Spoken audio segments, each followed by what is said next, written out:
ನಮ್ರತಾ ಗೌಡ ಯಾರಿಗೆ ಗೊತ್ತಿಲ್ಲ ಹೇಳಿ. ಸೀರಿಯಲ್ಗಳಿಂದನೇ ತಮ್ಮದೇ ಆದಂತಹ ಒಂದು ಛಾಪನ್ನು ಮೂಡಿಸಿ ಜಿ ಕನ್ನಡದ ನಾಗಿಣಿ ಅನ್ನೋ ಒಂದು ಧಾರಾವಾಹಿಯಿಂದ ಫೇಮಸ್ ಆದಂತಹ ನಮ್ರತಾ ಗೌಡ ಅವರು ನಂತರ Bigg Boss evergreen hit ಅನ್ನತಾ ಏನು ಕರಿತೀವಿ, ಬಿಗ್ ಬಾಸ್ ಸೀಸನ್ 10ರ ಸ್ಪರ್ಧಿ Namratha Gowda. So Namratha Gowda Bigg Boss ಇಂದ ಅತಿ ಹೆಚ್ಚು ಜನಕ್ಕೆ ಕನೆಕ್ಟ್ ಆದ್ರು. ಆಗ ಕೇವಲ ಧಾರಾವಾಹಿ ನೋಡೋದಕ್ಕೆ ಮಾತ್ರ ಕನೆಕ್ಟ್ ಆಗಿದ್ರು.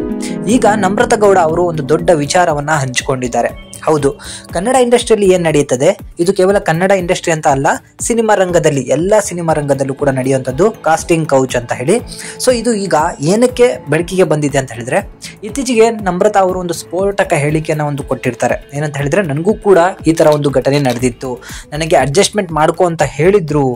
ಒಬ್ಬರು ಲೇಡಿ ನನಗೆ ಫೋನ್ ಮಾಡಿಬಿಟ್ಟು, ಮೇಡಮ್ ಇವತ್ತು ನಿಮಗೆ ಈವೆಂಟ್ ಇದೆ, ಸೊ ಅದು ಕಾಸ್ಟಿಂಗ್ ಕೌಚಿಗೆ ಈವೆಂಟ್ ಅಂತ ಇವರು ಹೆಸರನ್ನ ಕೊಟ್ಕೊಂಡಿರ್ತಾರೆ, ನಿಮಗೆ RR ನಗರದಲ್ಲಿ ಇವತ್ತು ಈವೆಂಟ್ ಇದೆ, ನೀವು ಅಲ್ಲಿಗೆ ಹೋಗಬೇಕಾಗತ್ತೆ ಅಂತ ಹೇಳ್ತಾರೆ. ಸೊ ಆಗ ನನಗೆ ಇದು ಅರ್ಥ ಆಗಲಿಲ್ಲ ಏನಂತ ಹೇಳಿ, ಆಗ ನನಗೆ ಆ ಫೋನನ್ನು ಕಟ್ ಮಾಡಿದೆ. ಕಟ್ ಮಾಡಿದ ನಂತರ ಅದರ ಬಗ್ಗೆ ಒಂದು ವಿಚಾರಣೆಯನ್ನು ನಡೆಸಿದೆ, ಆ ನಂಬರಿನ ಬಗ್ಗೆ.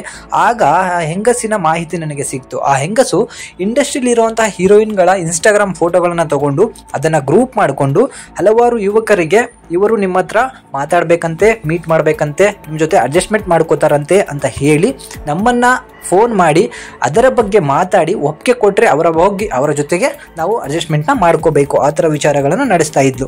ಇದು ನನಗೆ ಶಾಕ್ ಆಯಿತು. ಜೊತೆಗೆ ಈ ಥರನೂ ಕೂಡ ಇಂಡಸ್ಟ್ರಿಯಲ್ಲಿ ನಡೀತದ ಅನ್ನೋದು ಕೂಡ ನನಗೆ ಅನ್ನಿಸ್ತು.